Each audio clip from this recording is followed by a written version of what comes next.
الشيطان الرجيم بسم الله الرحمن الرحيم حميم والكتاب المبين إنا أنزلناه في ليلة مباركة إنا كنا منذرين فيها يفرق كل أمر حكيم أمرا من عندنا إنا كنا مرسلين صدقت يا رب العالمين. اللهم صل على سيدنا محمد وعلى آل سيدنا محمد وبارك وسلم. عزتمند سامعين، دا الله رب العزت ففضل کرم و احسان سره دا رمضان المبارک میاشت را روانه او الله دې په خیر او عافیت سره په ټولو مسلمانانو راولي. عزتمندو، د دې نه مخکې چې کوم د شعبان المعظم یعنې د شعبان دا میاشت ده، په دې کې دا 15 شعبان د دې د شپې ته خصوصي فضیلت په احادیثو کې ملو شوی دی. دا خصوصیت د دې امت دی د رسول الله صلی الله علیه وسلم چې دې له بعضې شپې داسې ورکړې شوي دي چې په هغې کې دې ته هغه زوړ سبق بیا یادولی شي، ورنه په نورو امتونو کې داسې څه خاص څه شپې او داسې خاص فضیلتونه ډېر نه، هغې ته ټول عام شان دی. خو دې امت ته الله رب العزت دا یو خصوصي فضیلت ورکړی دی، اوچتوالی ورکړی دی. څنګه چې یو انسان باندې یو حادثه تېره شوي یا یو کار وي هغه د یو تاریخ سره خاص وي، نو په هغه موقع انسان ته ډېر رایادېږي. مثال په طور دا چې دی نو یوم مزدور ده، دا پلانکې ډی ده، دا ډنګري ډی ده، نو هغې کې دا چې انسان د هغه شي یادول بیا ډېر کړي، انسان بیا هغه ډېر یادوي. نو دقه شان الله رب العزت دا شپه چې ده، دا شپه د 14 او د 15 شعبان په منځ کې چې دا کومه شپه ده، یعنې د 15 شعبان شپه، دې ته خصوصي فضیلت ورکړو. زموږ په عامه معاشره کې دې ته شب برات ویلی شي. عام مفسرینو دا رایه ده د صورت دخان چې دا کوم ابتدایي آیتونه دي چې دا د دې شپې باره کې نازل شوي دي، عامو دا رایه ده، والله اعلم. اوس د دې شپې خاص فضایل دي، خاص ډېر فضیلتونه راغلي دي، او د هغې د وجې په دې شپه کې عبادت کولو ته یو ترجیح میلو شوې ده، او په دې شپه کې عبادت کول دا افضل ګرځولی شوي دي په منزله د نورو شپو، یعنې د نورو شپو نه په دې کې چې کوم عبادت کېږي د هغې ثواب زیات دی. دا د روایاتو نه ثابته ده. اوس چې کوم کسان وایي چې د دې شپې څه حقیقت نشته او په صحیح روایاتو کې نشته، نو دا په غلطه دي، دروغ وایي. ولې زموږ مشران فرمایي، اکابرین علمای کرام خصوصا یعنې په دې باندې چې دی نو شیخ الاسلام علامه مفتی محمد تقی عثمانی دامت برکاتهم العالیه، یا استاد محترم مفتی اعظم پاکستان مفتی محمد ضروریحان صاحب دامت برکاتهم العالیه، یا نور ډاکټر منظور مینگل صاحب وغیرہ، یا سجاد نعمانی صاحب دارالعلوم دیوبند محتمل، هغه ټول ګوره د 19 صحابو نه وي چې دا روایات رانقل شوي دي، نو هغې کې څه کمزور هم دي، ضعیف هم دي، او څو کې نهایت شدید ضعف دی. خو بیا هم چې دا ټول راجمع کړي نو د دې نه دا ثابتېږي چې دې شپې ته یو خاص فضیلت میلاو دی. صحیح. نو دې شپې ته اوس په دې کې مختلف قسمه عبادات دي، څه خاص عبادت پکې نشته. یوه مسله دا زده کول پکار دي چې څه خاص عبادت پکې نشته، عام نوافل دي او عام دعاګانې دي، الله ته ژړاګانې دي، او چې څه ستا چې کومه نیکي ته کې هغه پکې کولی شي، څه خاص عبادت پکې منقوله نه دی. رسول الله صلی الله علیه وسلم بارکی مور بیبي فرمایي عایشه صدیقه رضی الله تعالی عنها وایي چې یوه شپه مې رسول الله صلی الله علیه وسلم په خپله بستره ونه مونده، حالانکې نمبر زما و، دا د ښځو خپل مسایلي. نو ماته په اړه کې شک پیدا شو چې رسول الله صلی الله علیه وسلم زما په نمبر کې جوړ ده بلې بیبي کمرې ته تللی. وایي خیر، وایي ما چونکې هغه ټیم داسې د ډیو رواج هم نو غربت هم و، نو ما داسې لاس ګرځو راګرځو تر دې چې زما لاس چې دی دا د رسول الله صلی الله علیه وسلم په خپو مبارک ولګېده او رسول الله صلی الله علیه وسلم په سجده باندې و په تیاره کې چې عبادت یې وکړو. نو ما ورته خپله ووایي چې ما ګنې ته ورته وایي ما ته وایي چې یا عایشه تا ته وایي ما ته وایي چې ای عایشې ته د الله رب العزت باندې او د هغه په رسول باندې یارېږي چې انصاف به ونه کړي ظلم به وکړي؟ نه دا خو ظلم دی چې د یوه شپې د یو نمبر وي او د هغې د اجازت نه بغیر ته بل چا له لاړ شي بلې زنانه خپلې ښځې. خیر، نو دا خو په دغه شپه باندې رسول هغه شپه د براءت وه، نو شب برات چې څه ته ویلی شي نو په دې کې رسول الله صلی الله علیه وسلم عبادت کولی. دکه شان عایشه صدیقه رضی الله تعالی عنها فرمایي هغه وایي چې رسول الله صلی الله علیه وسلم مې په بستره ونه مونده، نو چې هغه پسې مې تکل وکړو نو هغه مې بیا په جنت البقیع کې ومونده چې د مړو دپاره یې دعاګانې غوښتې هلته کې. نو خبره دا ده چې په دې شپې کې نفلونه علمای محققین وایي چې نفلونه کول پکار وغیره نور عبادت چې څومره ته کولی څه خاص عبادت نه، خو دې سره یو څو مسایل لګېدلي دي. فضایل یې هم وایي د هغې نه مخکې یو څو مسایل زده کړي. یو څو مسایل دا دي. یو مسله دا ده چې په دې شپه کې اجتماعي عبادت د رسول الله صلی الله علیه وسلم په دور کې نه دی شوی، وروسته هم نه دی شوی. نو اجتماعي عبادت چې داسې چې خلک را جمع کولو یو لوبه جوړول دا وغیره دا نه دي پکار او دا نشته، بلکې په کور کې عبادت کول افضل دی. که چېرته سړی په کور کې کولی شي بیا بهتره ده، که په کور کې نشي کولی نو بیا دې په جومات کې وکړي، بل ځای دې وکړي، بل ځای دې وکړي، حجره کې دې وکړي، بیټک کې دې وکړي، څه ضروري نه ده چې جومات کې وکړي. نو یو خو په هر ځای کې عبادت کولی شي، څه خاص وخت ولا نشته، څه خاص ځای ولا نشته، بس دغه شپه ده ټوله شپه د انسان کوشش وکړي الله ته ولاړ وکړي. علما لیکي اوږده اوږده سورتونه دې ووایي، اوږده اوږده رکعتونه دې وکړي، اوږده اوږده سجدې دې وکړي، نور چې څومره د انسان وس کېږي. خیر، یو خو دا خبره شو. بل په دغه شپه کې په احادیثو کې چې دی نو رسول الله صلی الله علیه وسلم تک چې دی دا یو پیر دغې مقبرې ته ثابت دی. دا زه نه ویم، شیخ الاسلام علامه مفتی محمد تقي عثماني دامت برکاتو نه هغوی ویلي دي او په بل ځای کې بیا لیکلي هم دي چې ما ته خپل والد صاحب محترم مفتی اعظم پاکستان مفتی محمد شفیع رحمه الله دا وایي چې ګوره احادیثو کې یو پیر ثابت دي، نو بس اکه شان کول پکار د ځان نه پکې افراط او تفریط نه کار نه دی اخیسته پکار. نو که چېرته انسان مقبرې ته ځي نو یو خو دا نه چې یو بل ته د اعلانونه نه کوي. مقبره چې ده رسول الله صلی الله علیه وسلم فرمایي ما به تاسو اول د زیارتونو نه منې کولې قبرونو نه چې قبرونو نه مه ځئ، خو اوس درته وایم چې ځئ، ځکه ابتدایي کې یاره وه چې دوی به بیا بت پرستۍ طرف ته مایل شي وغیره. اوس تاسو نه منې کوم ځای، ځکه چې دا چې دی انسان ته مرګ رایادي. هلته چې ته لاړ شي نو تا ته پته ولګي چې دا د ډي اس پي قبر و، دا د وزیر اعلی قبر و، دا د ایم این ای قبر و، دا د ایم پي ای قبر دی، او دا چې دی دا محترم بېنظیر بټو قبر دی، او دا د ذوالفقار بټو دی، او دماغ به دې ایله ځای له راشي او ته وایې چې دا د عام غریب قبر دی. بیا به ځان ته وګورې چې بهی فرق څه شو، پاتې څه شو، عمل د لارې مل. خیر، نو که څوک ځي نو یو پیره دې لړ شي، که د رسول الله صلی الله علیه وسلم سنت را جمع کوي چې بهی هغې یو پیره تللی دي په زندګۍ کې، نو دغه سنت را جمع کوم لړ دي شي، هلته دې د ځان دپاره قبلې ته به مخکې ځان دپاره به دعاګانې غواړي، د امت دپاره دې وغواړي، د مړي دپاره دې وغواړي. صحیح ده، ټیک ده. او که عام هم داسې سړی ځي خو داسې به نه کوي چې د خلک راوبلي یا مستقل اجتماعي طور وغیره دا بند دي.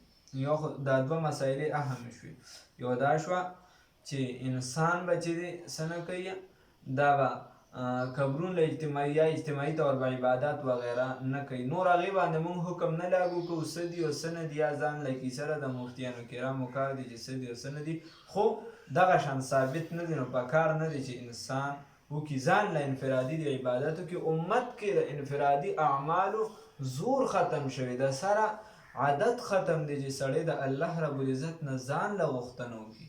هلکه دا ځان له غوښتنه چې ده د ریا نه هم پاکه ده، تکبر نه هم پاکه ده، حسد نه هم پاکه ده، بغض کینې نه هر ځان له پټ بس الله ته جړا ده. په څه طریقه ځان له جړا راوله او چې د خلکو مخکې هغې کې ریا هم راتلی شي، د خود هر څه پکې راتلی شي. د ریا عبادت رب ته قبول نه دی، هغه څه به کړي قبول چې بې ریا دي. نو خبره دا ده چې انفرادي الله رب العزت ته توجه پکار ده، ځان له پټې جړاګانې پکار دي. مخکې د انفرادي اعمالو ډېر زور و، ځینې وخت اجتماعي اعمالو طرف ته چا توجه نه کړو. د خدای پاک مختلف خلک پیدا کړل لکه مولانا الیاس رحمه الله وغیره، هغوی اجتماعي اعمالو طرف ته امت راوبله چې د خیر ماده ده په تاسو کې، دا خلک نیکې ده. اوس انفرادي عمل د خلکو ګناهونه دومره زیات شوي دي، خلک د خدای نه دومره غافله شوي چې خدای ته لاس نه نیسي ځان لپاره، پټ د خدای نه سوال نه کوي.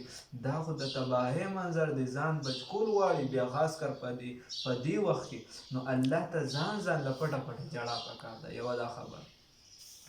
بل په دې شپه کې چې دی نو خلک چې دی نو مختلف مثال به صرف حلوا به پخوي، یا چې دی نو په دې کې بار بهاریو کې اوس هغوی چې دی آتشبازۍ کوي او ورونه بلوي وغیره، دا په احادیثو کې نشته. بلکې دا حلوا وغیره دا خو عام طور حلال کار دی، خو که ته د یو موقع سره وتړې نو بیا دا بده ده، بیا صحیح نه ده. بیا او د آتشبازي خو عام هم چې انسان ته نقصان نصیب په کوم وخت کې وغیره، نو دا منع دي، مکمل منع دي، دا منع دي. دا یوه خبره شو.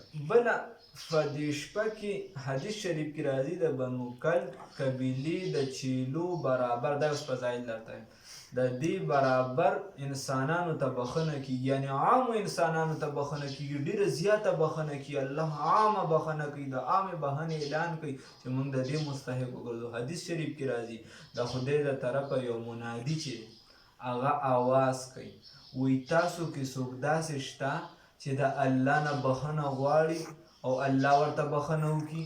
یعنی د الله یو منادي او آواز کوونکی آواز کوي، څوک در کې داسې شته چې بخښنه وغواړي چې الله ورته بخښنه وکړي. تاسو کې څوک داسې شته چې په مصیبت کې اخته وي او الله رب العزت ته آواز وکړي چې الله ولا عافیت والا زندگی ورکړي، چې زندگی یې سمه شي، مصیبت یې ختم شي. او تاسو کې څوک داسې شته چې هغه څه حاجت وي الله ته پیش کړي، الله یې هغه حاجت پوره کړي. نو ګوره دا څومره اهمه شپه ده. بیا ګوره د ذات سیم د عامه بخښنه پکې کېږي، انسانانو ته عام اعلانات دي. نو چې انسان دغه بخښنې طرف ته لاړ شي، بخښنه وغواړي، اوس دا بخښنه به په څه کېږي؟ دا به الله ته په لاس نیولو باندې کېږي، په عباداتو باندې کېږي، په اعمالو باندې به کېږي. خو شرط پکې دا دی چې دغه عمل دا د رسول الله صلی الله علیه وسلم د سنتو د طریقې مطابق وي، د ځان نه خپل جوړ کړی شوی عبادت نه وي. نوافل کوه او دغلته چې دی تهجد وغیره څومره هم چې دي، او قرآن پاک تلاوت وکړه، استغفار ووایه، درود شریف ووایه، چې له کولو څه چې ورځي څه عبادت هغه د ځان نه وکړي، انفرادي اعمال. دا خو نور د دې شپې باره کې بلا فضایل دي، بلا ډېر شي فضایل دي. دا دومره بس چې انسان عقل په دې باندې کار کوي، بیا خبره اوږدېږي. بیا یوه خبره چې ده نو هغه د دې رمضان بیا د دغې روجې ده چې د شپه خو دا شوه، د 14 یعنې د 15 شعبان شپه شوه او د 14 او د 15 په منځ کې شوه. اوس بله خبره بنیادي ده چې بیا د ورځې دا روژه څنګه ده. نو د ورځې دا روژه صرف د علما فرمایي اکابرین چې په یو روایت کې شته او هغه نهایت ضعیف دي وغیره، خو هغې نه بس که یو انسان نیسي نو مستحبه ده.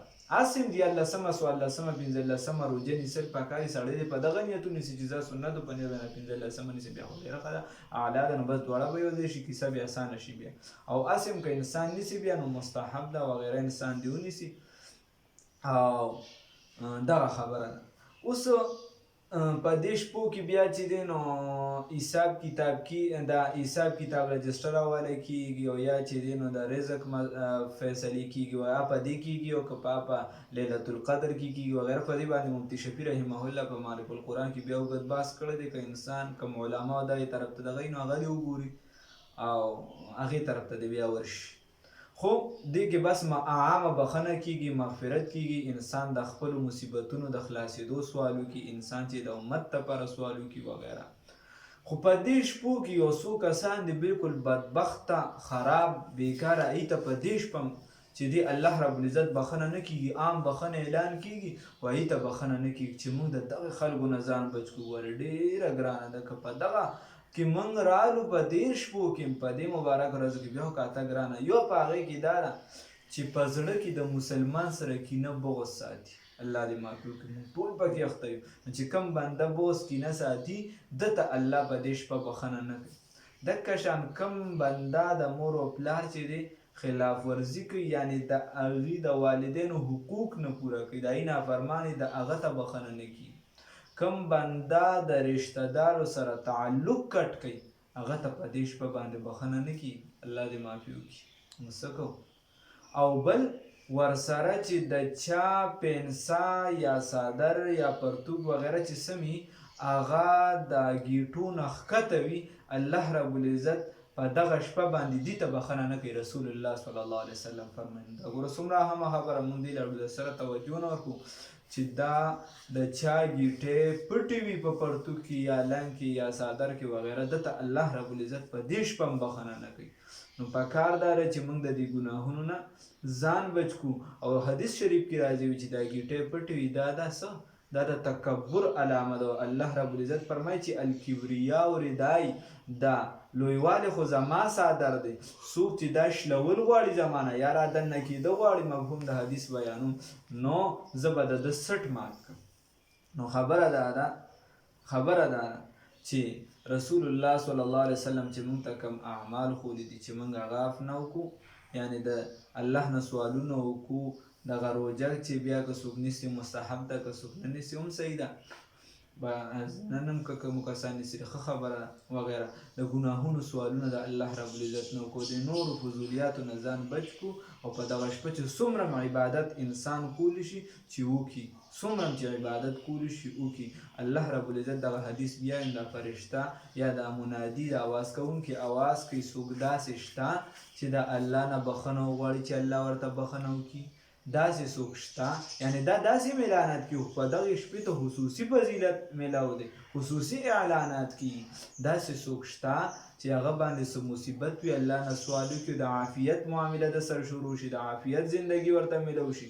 داسې څوک شته چې د الله رب العزت نه چې د خپل حاجتونه وغواړي، الله یې حاجتونه پوره کړي. نو چې موږ د الله رب العزت نه سوالونه شروع کړو، الله ته چې دی نو جړاګانې شروع کړو، الله نه سوالونه وکړو، او دغه شپه دا په عبادت سره آباده کړو، نه چې په خپلو رواجونو سره یا په ډرامو سره یا په غیبتونو سره یا بل څه. نو دا اهمه شپه به رانه لړه شي او کیسه به هم ګډه وړئ. پکار داسې چې الله رب العزت طرف ته توجه کړو.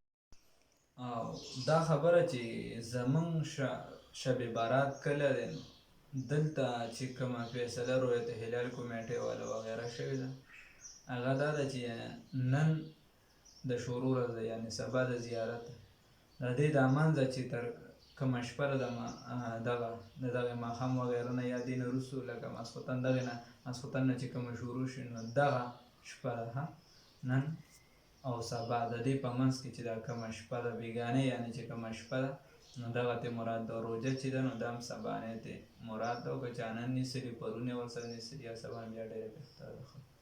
توفیق راکړي الله رب العزت د عبادت توفیق راکړي. الله رب العزت دغه شپه موږ باندې په عبادت حاد او آباد وساتي.